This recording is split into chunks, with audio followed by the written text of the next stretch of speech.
28 मई को चंपावत पहुंचेंगे सीएम योगी। बुलडोजर बाबा के स्वागत के लिए लोगों में काफी उत्साह। बीजेपी कार्यकर्ताओं ने तेज कर दी तैयारियां।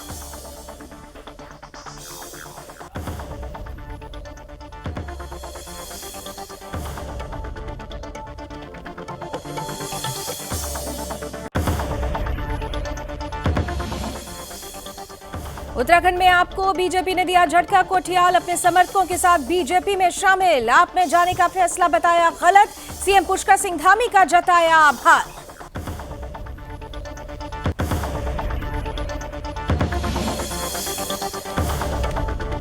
केंद्रीय पर्यटन राज्य मंत्री चंपावत में सीएम धामी की जीत के लिए कार्यकर्ताओं की बैठक। गांव-गांव हर घर जाकर सीएम के लिए मांगे वोट।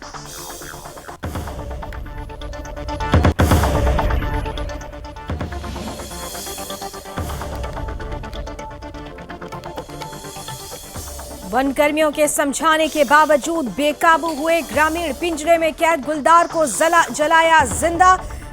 पोस्टमार्टम के बाद नष्ट कर दिया गया शव को। गुलदार ने महिला को बनाया था निवाला।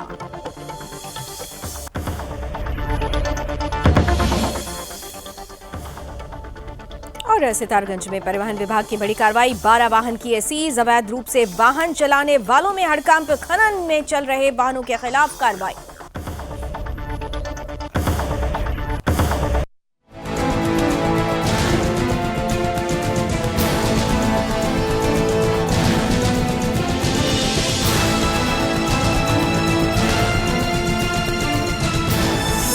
आप देख रहे हैं सुदर्शन न्यूज। नमस्कार, सुदर्शन न्यूज देख रहे हैं आप। आपके साथ मैं हूं लावनी विनीत। अपना उत्तराखंड का वक्त है और इसीलिए उत्तराखंड में इस वक्त जो सबसे बड़ी और अहम खबर है वो चंपावत उपचुनावों से जुड़ी हुई है। तो शुरुआत भी चंपावत उपचुनाव की खबर के साथ करते हैं। चंपावत उपचुनाव अपने अंतिम चरण में पहुंच चुका है और ऐसे में बीजेपी ने अपने प्रचार प्रसार में पूरी ताकत झोंक दी है। प्रचार के अंतिम दौर में उत्तर प्रदेश के मुख्यमंत्री योगी आदित्यनाथ आगामी 28 मई को चंपावत उपचुनाव में प्रचार प्रसार के लिए पहुंच रहे हैं, जिसे लेकर बीजेपी कार्यकर्ताओं ने तैयारियां भी तेज कर दी हैं। वहीं बुलडोजर बाबा के पहुंचने को लेकर स्वागत के लिए चंपावत के लोगों में काफी उत्साह नजर आ रहा है। इस संबंध में जानकारी देते हुए बीजेपी के वरिष्ठ नेता राजेश शुक्ला ने ये बताया है कि योगी आदित्यनाथ उत्तराखंड के ही मूल निवासी हैं और यहीं उनकी शिक्षा दीक्षा संपन्न हुई। ऐसे में चंपावत में उनके आने की सूचना से ही लोगों में खासा उत्साह नजर आ रहा है।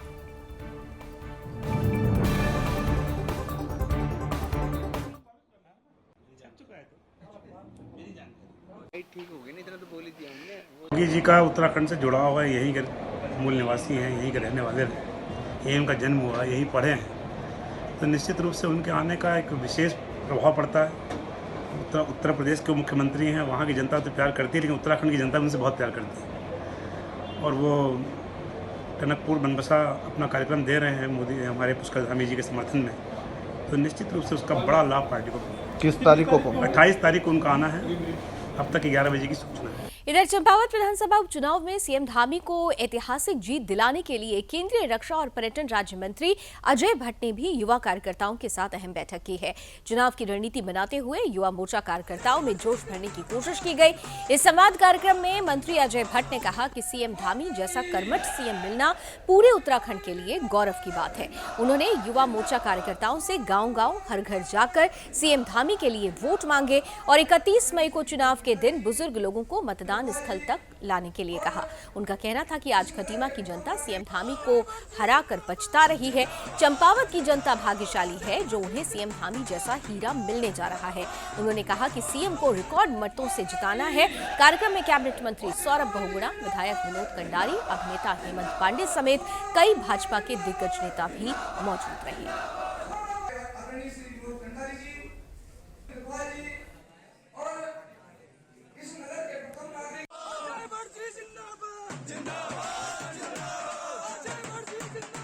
कितना त्याग है, कितने सौम्य है, कितने मधुर वक्ता है।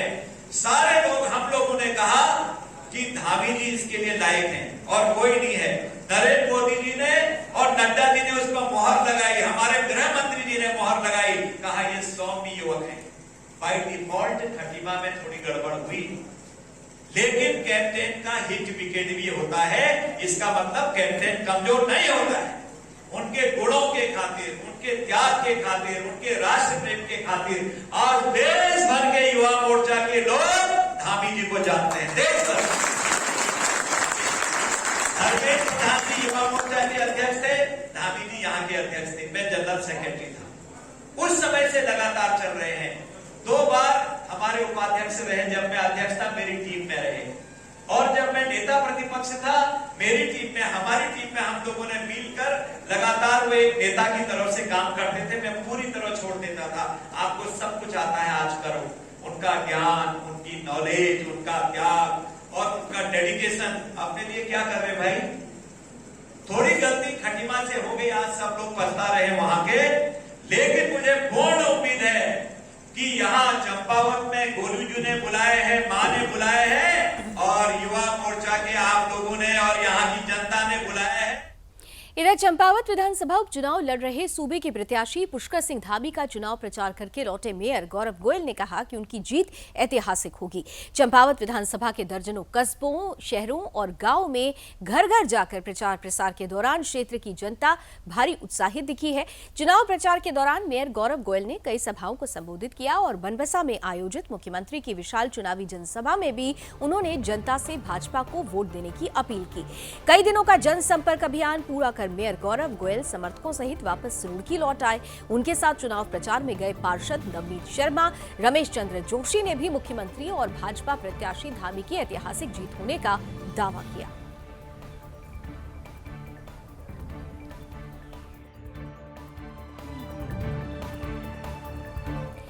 इधर आम आदमी पार्टी को छोड़ने के बाद कर्नल अजय कोठियाल ने अपने सैकड़ों समर्थकों के साथ भाजपा का दामन थाम लिया है। देहरादून के प्रदेश कार्यालय में मुख्यमंत्री पुष्कर सिंह धामी, प्रदेश अध्यक्ष मदन कौशिक ने कर्नल अजय कोठियाल, भूपेश उपाध्याय, नवीन प्रणाली समेत 700 से ज्यादा कार्यकर्ताओं को भाजपा की सदस्यता दिलवाई। मुख्यमंत्री धामी ने कहा कि कर्नल अजय कोठियाल को वो पार्टी मिली है जिस पार्टी से उनके विचार मेल खाते हैं। उन्होंने कहा कि कर्नल अजय कोठियाल हमेशा ही युवाओं के लिए प्रेरणा स्रोत बने रहे और बीजेपी भी ऐसे ही लोगों का सम्मान करती है जिन्होंने देश और राज्य के लिए कुछ किया है। वहीं कर्नल ने कहा कि पूर्व में कई बार भाजपा के शीर्ष नेतृत्व से उनकी बात हुई थी, लेकिन तब संयोग नहीं बने, लेकिन आज संयोग बना है तो वो भाजपा का दामन थाम रहे हैं।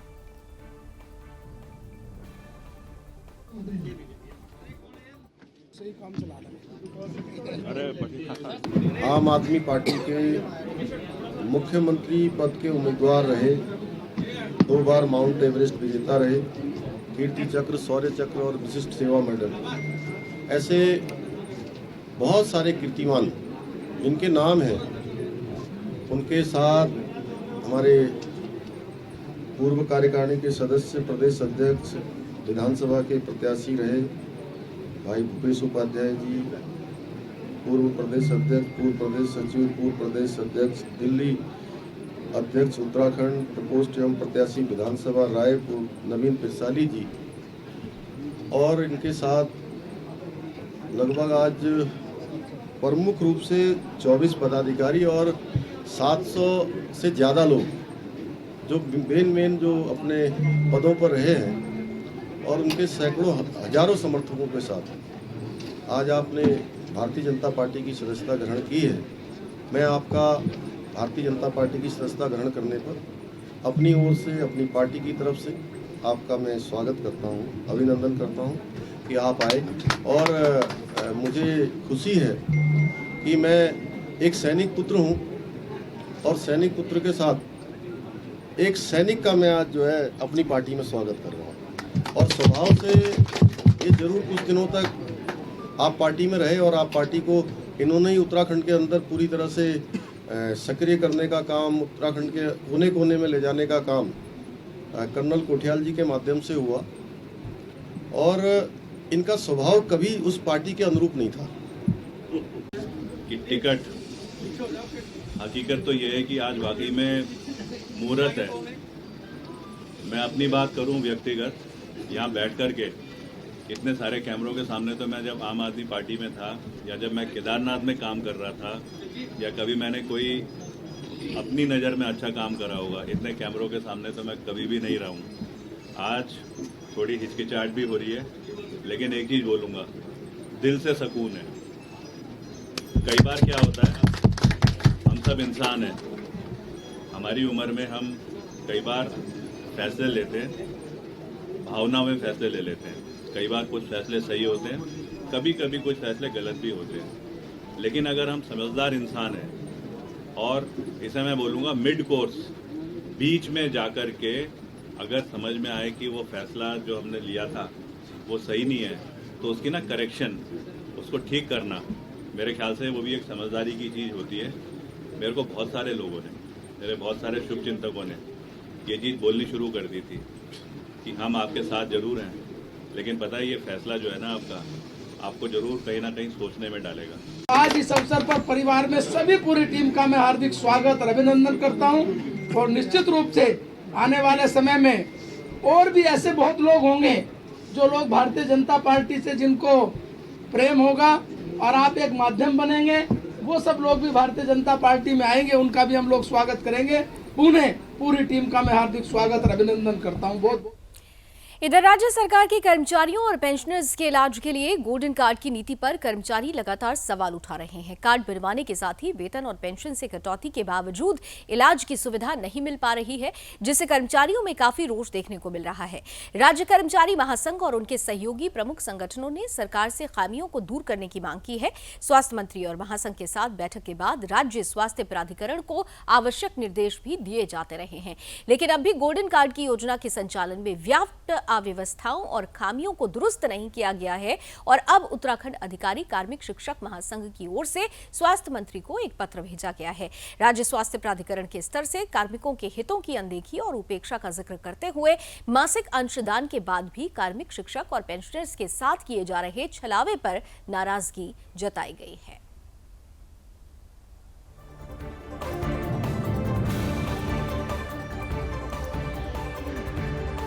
कार्ड की खामियों को लेकर जिस तरह से जो व्यवस्थाएं गोल्डन कार्ड की योजना में परिलक्षित हुई हैं, प्रदेश के कर्मचारी, शिक्षक, पेंशनर्स इस अव्यवस्थाओं के कारण परेशान है और इसका सारा दोष राज्य स्वास्थ्य प्राधिकरण पे है। हम लोगों ने आज महासंघ की तरफ से इन खामियों को लेकर जिस तरह से राज्य स्वास्थ्य प्राधिकरण के स्तर पर बिलों को वापस लौटाया जा रहा है, अनावश्यक उसमें क्वेरीज लगाई जा रही हैं और जो योजना एक सरलीकरण की तरफ थी वो एक उपयोगी के रूप में हम लोगों ने ये योजना बनवाई थी और ये उम्मीद की थी कि राज्य कर्मचारियों को, शिक्षकों को, पेंशनर्स को और निगम निकाय के कर्मचारियों को इसका लाभ मिलेगा और एक एटीएम कार्ड के रूप में इस योजना को संचालित करने में बल मिलेगा। उसके विपरीत राज्य स्वास्थ्य प्राधिकरण के स्तर से जो अनदेखी की जा रही है इस योजना की और इसे कहीं ना कहीं आयुष्मान योजना से इसको जोड़ा जा रहा है और हमें लगता है कि कहीं ना कहीं जो हमारा गोल्डन कार्ड का पैसा है उस पैसे से आयुष्मान योजना के जो हमारे लाभार्थी उनको इसका प्रतिपूर्ति की जा रही है। इसका आरोप हम लोगों ने लगाया है और हमने स्वास्थ्य मंत्री से डिमांड किया कि जल्द से जल्द एक त्रिपक्षीय बैठक कर महासंघ और राज्य स्वास्थ्य प्राधिकरण और चिकित्सा विभाग की बैठक जल्दी आहूत की जाए। इधर सितारगंज में सहायक संभागीय परिवहन अधिकारी ने प्रशासन के सहयोग से क्षेत्र में बड़ी कार्रवाई की है। कुल 15 वाहनों का चालान किया गया है। इनमें से बगैर कागजातों के चलाए जा रहे 12 वाहन सीज किए गए हैं। ये वाहन मंडी समिति में खड़े किए गए हैं। जिन वाहनों को सीज किया गया है उनमें एक स्कूल बस जिसका ना तो परमिट था ना फिटनेस। इस बस की फिटनेस वर्ष 2008 से नहीं की गई थी, बावजूद इसके वाहन से स्कूली बच्चे लाए जा रहे थे। सहायक आरटीओ विपिन सिंह ने बताया कि ये रूटीन की चेकिंग थी। उन्होंने बताया कि जो डग्गामार वाहन चल रहे हैं बिना फिटनेस और बगैर ड्राइविंग लाइसेंस के चल रहे हैं, उन वाहनों के खिलाफ छापा मारा गया है। सीज की 3-4 गाड़ियों में टैक्स और परमिट नहीं है। उनका कहना था कि खनन में भी अवैध रूप से चल रहे वाहनों के खिलाफ कार्रवाई होगी। यह अभियान जनपद भर में चल रहा है। रूटीन चेकिंग है हम लोगों पे और जो बकाया करके मामले हैं और डग्गामार गाड़ियां हैं जो बिना परमिट, बिना फिटनेस, बिना टैक्स के चल रही हैं या बिना डीएल के चल रही हैं, उसी क्रम में सितारगंज में आज छापा मारा गया और 10 गाड़ियों को बंद किया गया है। टोटल 13 गाड़ियाँ चलान की गई हैं और 10 गाड़ियाँ यहीं पे मंडी समिति में लगाई गई हैं। इन सभी गाड़ियों में फिटनेस नहीं है, टैक्स नहीं है या लाइसेंस नहीं है। कई गाड़ियों में 3-4 गाड़ियों में परमिट भी नहीं है। तो इसी तरह की कार्रवाई आगे भी जारी रहेगी, ये कार्रवाई होती रहेगी। इधर पौड़ी जिले के सपलोटी गांव के गुस्साए ग्रामीणों ने पिंजरे में फंसे गुलदार को जिंदा ही आग के हवाले कर दिया। गुलदार की मौके पर ही मौत हो गई। वहीं वन विभाग टीम की मौके पर पहुंचने से पहले ही गुलदार पूरी तरह से जल चुका था। जल चुके शव को किसी तरह से वन विभाग नागदेव रेंज ले आए और रेंज लाकर मृत गुलदार की अंत्येष्टि कर दी गई। दरअसल इसी क्षेत्र में 15 मई को एक गुलदार ने जंगल में घास लेने गई एक महिला पर हमला कर उसे मौत के घाट उतार दिया था। ऐसे में इस घटना के बाद से ग्रामीणों के बढ़ते आक्रोश के बाद एहतियातन वन विभाग ने क्षेत्र में पिंजरा लगाया था, जिससे गुलदार पिंजरे में फंस गया। लेकिन गुस्साए ग्रामीणों ने कानून का माखौल उड़ाते हुए पिंजरे में फंसे गुलदार को जिंदा ही आग के हवाले कर दिया। फिलहाल इस पूरी घटना के बाद अब वन विभाग ऐसे संलिप्त लोगों के खिलाफ वैधानिक कार्रवाई की तैयारी भी कर रहा है।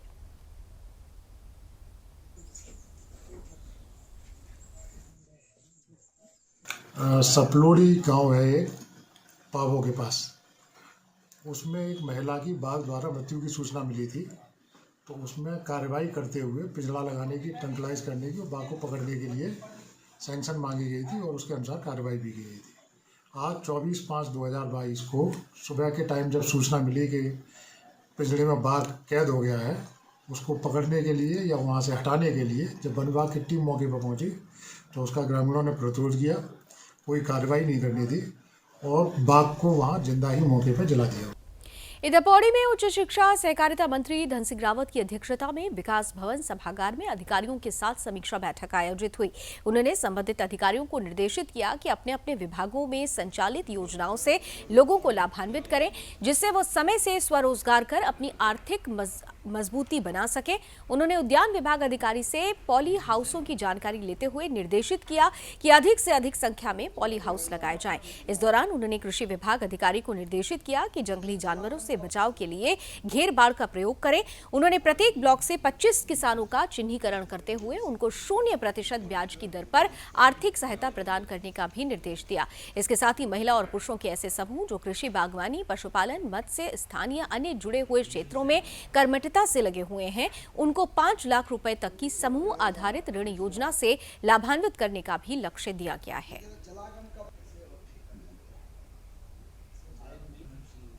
कृषि विभाग हो गया, उद्यान विभाग हो गया, कोऑपरेटिव विभाग हो गया, जलागम हो गया, इन सारे विभागों की एक बैठक की कि किसानों की आय दुगनी कैसे हो सकती है।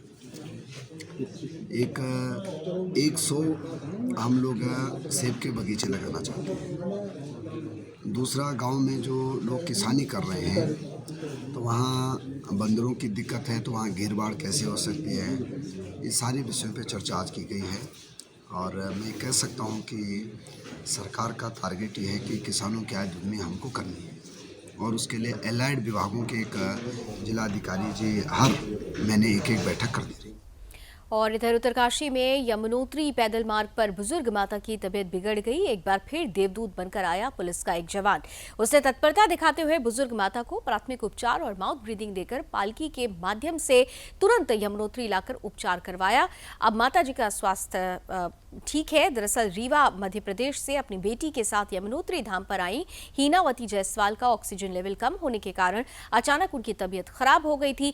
मौके पर पुलिस का एक जवान राकेश सिंह मौजूद था। उसके द्वारा हर संभव कोशिश की गई। उत्तरकाशी में पैदल मार्ग पर इस बुजुर्ग माता की तबीयत ठीक करने को लेकर एक बार फिर से उत्तरकाशी की पुलिस का सभी धन्यवाद कर रहे हैं।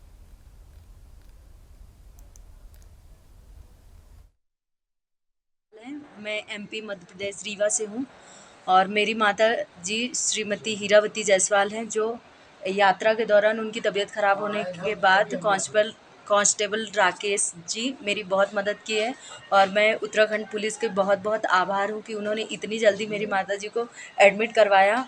उसके लिए तहे दिल से धन्यवाद। इधर लालकुआं प्रांतीय उद्योग नगर व्यापार प्रतिनिधि मंडल के चुनाव में 7 प्रत्याशियों ने नामांकन दाखिल किया है। इसमें अध्यक्ष, महामंत्री, वरिष्ठ उपाध्यक्ष, संगठन मंत्री और प्रचार मंत्री पद के लिए नामांकन किए जाने हैं। दरअसल व्यापार मंडल चुनाव की सरगर्मियों को लेकर सुबह से ही बाजार में चहल पहल बढ़ गई। चुनाव लड़ने के लिए उत्साहित प्रत्याशी नामांकन कराने के लिए चुनाव कार्यालय पहुंचे और नामांकन कराने के बाद प्रत्याशियों ने व्यापारियों से उसके पक्ष में मतदान करने की अपील की। इस मामले में अध्यक्ष पद के लिए दीवान सिंह बिष्ट, अनूप कुमार भाटिया ने नामांकन दाखिल किया और महामंत्री पद के लिए दिनेश लोहनी, फहीम खान और विनोद शर्मा ने नामांकन कराया। इधर नामांकन करने के बाद अध्यक्ष पद के प्रत्याशी दीवान सिंह बिष्ट ने कहा कि चुनाव को लेकर व्यापारियों में भारी उत्साह है। उन्होंने कहा कि चुनाव शांतिपूर्ण ढंग से संपन्न हो, यही कामना करते हैं।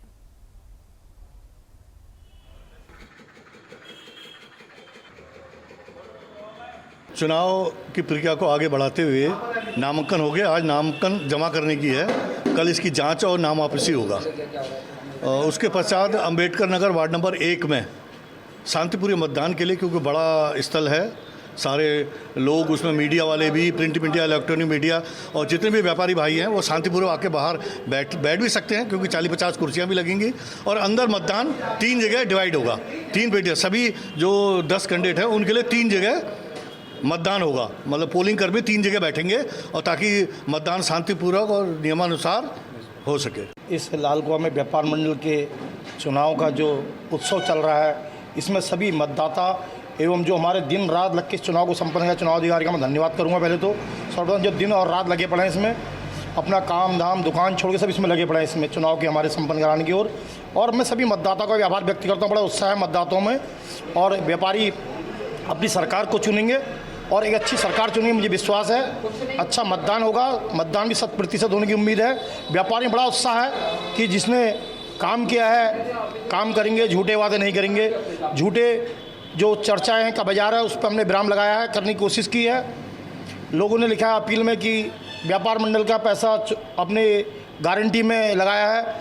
मैं उनसे पूछना चाहता हूं कि जो मेरे से पूर्व चुनाव अधिकारी थे उनसे पूछ लें कि आज तक हमको चुनाव का अपने खाते का अकाउंट नंबर ही पता नहीं है। हमने एक व्यापार मंडल का 1 रुपया खर्च नहीं किया है, जो भी खर्चा हुआ अपनी जेब से किया है। इस नामांकन पत्र जो लोगों ने खरीदे हैं और जिसमें 2 अध्यक्ष के लिए, 5 महामंत्री के लिए, इस तरह तमाम पदों पे नामांकन बिके हैं। आज उनके नामांकनों को जमा करना है और जमा करने के पश्चात उनकी जाँच होगी और जाँच करने के बाद वो अपने प्रचार में लगे। आज से चुनाव जो है विधिवत रूप से शुरू हो गया है और निष्पक्ष तरीके से चुनाव कराने के लिए हम 7 लोगों की टीम है, जिसमें जीवन कौड़ल मुख्य चुनाव अधिकारी, पूरन सिंह रजवाड़ जी, सुंदर खुराना जी, मैं स्वयं, संजय जोशी जी सह प्रभारी के रूप में हैं, बॉबी संबल हैं, डॉक्टर राजकुमार सेतिया हैं। कुल मिला के हम लोग निष्पक्ष तरीके से चुनाव, इसकी जिम्मेदारी हम लोग लेते हैं और निश्चित रूप से इस बार का चुनाव जो है व्यापार मंडल का, यहाँ के व्यापारियों को, यहाँ के लोगों को लगेगा कि स्वस्थ और स्वच्छ चुनाव हुआ है, ऐसी हम लोगों की कामना है। इससे एक टीम आ रही है जो अंदर की व्यवस्थाएँ हैं, कुछ ऐसी व्यवस्थाएँ हैं जो जिले के लोगों को संभालनी है और वो भी चूँकि जिले के पदाधिकारी हैं, इस चुनाव के से संबंधित भी वो पदाधिकारी हैं, तो ऐसे भी लगभग 10-12 लोगों की टीम जिले से आएगी। इधर उत्तरकाशी नगरपालिका परिषद चिन्याली सौड़ में आदर्श आचार संहिता लागू हो गई है। राजनीतिक दलों के साथ बैठक करते हुए जिला निर्वाचन अधिकारी अभिषेक रोहेला ने नगर निकाय चुनाव और नगरपालिका परिषद चिन्याली सौड़ में सभासद के रिक्त पद के लिए निष्पक्ष संपन्न कराने के लिए निर्देश दिए हैं।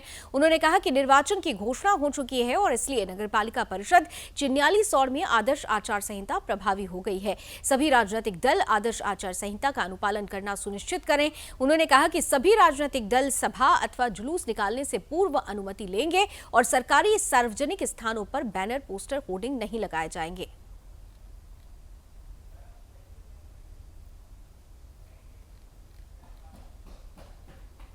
इधर उत्तराखंड में उपचुनाव को लेकर तैयारियां जोरों पर चल रही है। 31 मई का उपचुनाव होना है और ऐसे में चंपावत का उपचुनाव एक तरफा माना जा रहा है। लेकिन दिलचस्प बात यह है कि कांग्रेस ने इसे दिलचस्प बनाने के लिए बीजेपी के सामने अपने 100 तजुर्बेकार नेताओं और पदाधिकारियों की टीम तैयार की है। मुकाबला बीजेपी के मजबूत संगठन से है, लिहाजा कांग्रेसी टीम की प्रतिष्ठा भी दांव पर है।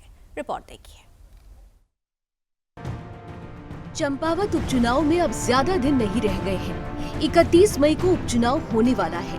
बीजेपी के तमाम दिग्गज नेता लगातार चंपावत में सक्रिय नजर आ रहे हैं। इस बीच कांग्रेस ने भी अपने करीब 100 नेताओं, विधायकों, पूर्व विधायकों, मंत्रियों और पदाधिकारियों की टीम चुनावी रण में उतार दी है, जिन्हें चुनाव का पुराना अनुभव रहा है। इसमें पार्टी के सभी 19 विधायक भी शामिल हैं।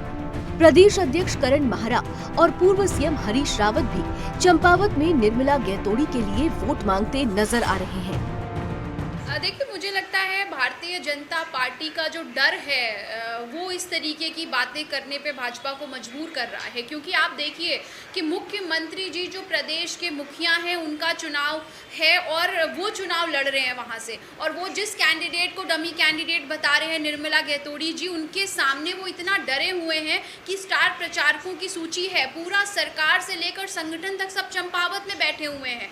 वो महिला वहाँ की स्थानीय महिला है, वो महिला वहाँ के लोगों के सुख दुख में साथ खड़ी रहती है, वो वहाँ की परिस्थितियों को स्थितियों को बेहतर जानती है, और चंपावत से लगा हुआ जो खटीमा है वो समझता है।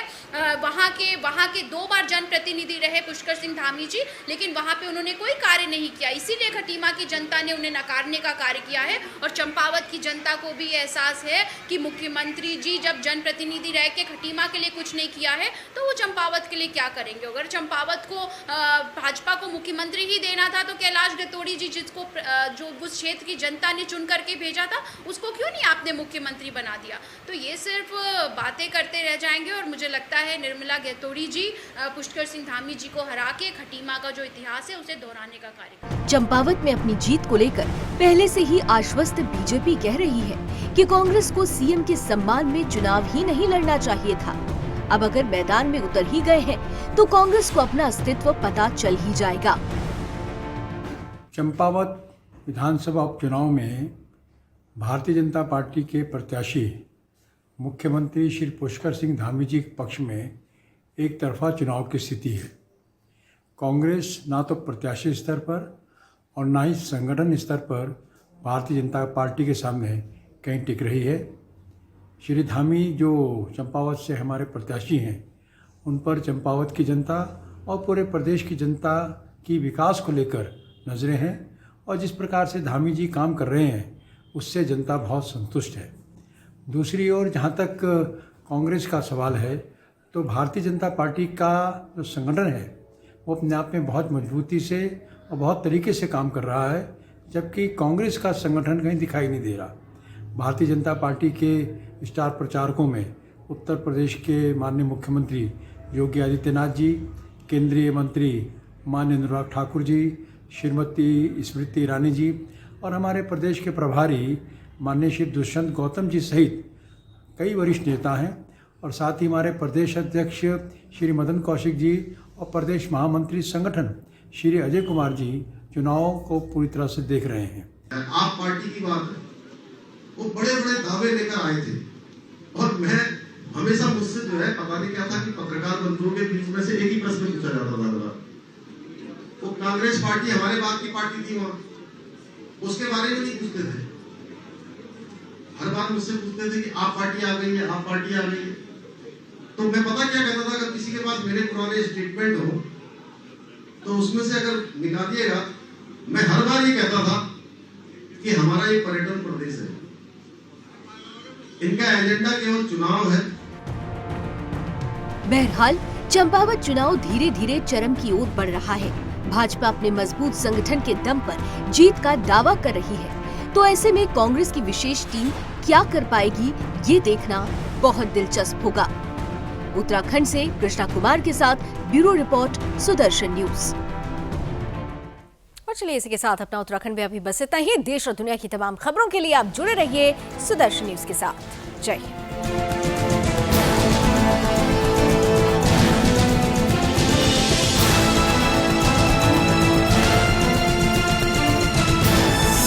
आप देख रहे हैं सुदर्शन न्यूज।